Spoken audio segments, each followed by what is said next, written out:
ఎన్నికల ప్రచారంలో ఇచ్చిన సూపర్ 6 హామీల విషయంలో టీడీపీ దూసుకుపోతుందా? ఇదే సమయంలో జనసేన ఇచ్చిన హామీల సంగతేంటి? హామీల అమల్లో జనసేన వెనక్కి తగ్గిందా? పవన్ ఇచ్చిన హామీలు కూడా చంద్రబాబుకే వదిలేశాడా? భాగస్వామిగా ఉన్న టీడీపీపై పవన్ ఒత్తిడి తేలేకపోతున్నారా? Watch the story. ఆంధ్రప్రదేశ్లో టీడీపీ కూటమి ప్రభుత్వం అధికారంలోకి వచ్చి ఏడాది గడిచింది. కూటమికి పెద్దన్నగా ఉన్న తెలుగుదేశం తన హామీలను ఒక్కొక్కటిగా నెరవేరుస్తోంది. ఈ టైంలో అమలైన హామీలు, జరిగిన పనుల గురించి రాష్ట్రంలో విస్తృత చర్చ మొదలైంది. ఆ చర్చ దిశగానే తెలుగుదేశం పార్టీ కూడా కార్యక్రమాలు రూపొందించుకుంటోంది.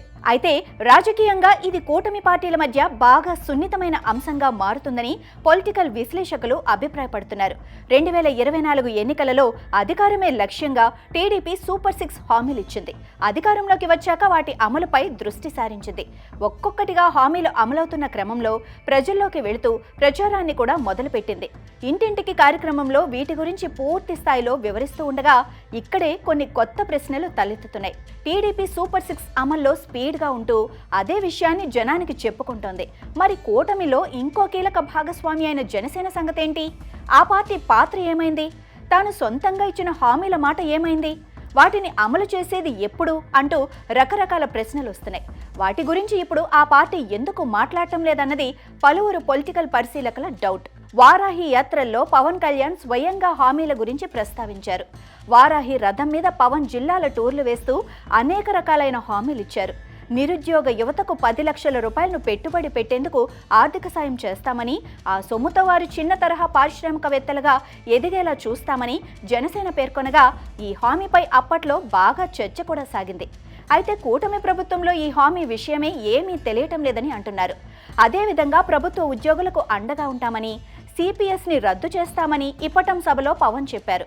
మరి దాని సంగతి ఏమిటి అన్న చర్చ కూడా సాగుతోంది.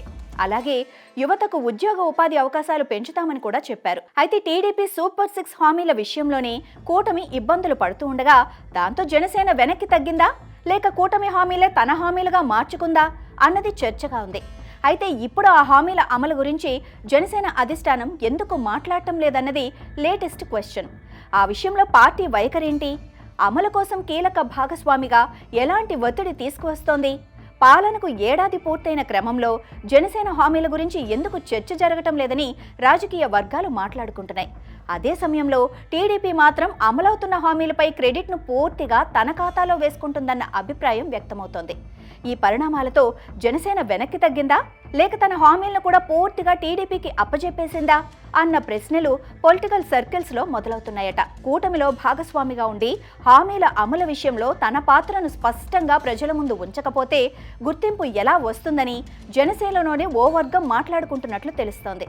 పార్టీ ఇచ్చిన 10 లక్షల పెట్టుబడి సాయం హామీపై ఇప్పటి వరకు ఒక్క అడుగు కూడా ముందుకు పడలేదన్న విమర్శలు ఉన్నాయి. అలాగే సిపిఎస్ రద్దుపై కూడా ఆ పార్టీ తరపున ఎలాంటి ఒత్తిడి చేయటం లేదన్న అభిప్రాయం ఉంది.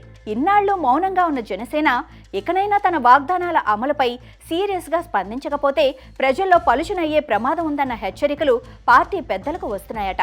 ఇచ్చిన హామీలు అమలవుతున్న తీరుపై ఓవైపు టీడీపీ దూకుడుగా ముందుకు వెళ్తుంటే అదే సమయంలో జనసేన మాత్రం తన హామీల విషయంలో పట్టింపు లేనట్టుగా ఉండటం రాజకీయంగా బాగా నష్టం చేస్తుందన్న అభిప్రాయం పార్టీ వర్గాల్లో కూడా పెరుగుతున్నట్లుగా తెలుస్తోంది. పథకాల అమలు క్రెడిట్ మొత్తం టీడీపీకేనా? ఆ విషయంలో మిగతా మిత్రపక్షాల పాత్ర ఉండదా? అసలు వాళ్ల మేనిఫెస్టోలో ప్రస్తావించిన అంశాల సంగతి ఏంటని కాస్త నిష్ఠూరంగానే మాట్లాడుకుంటున్నారట జనసేన నాయకులు.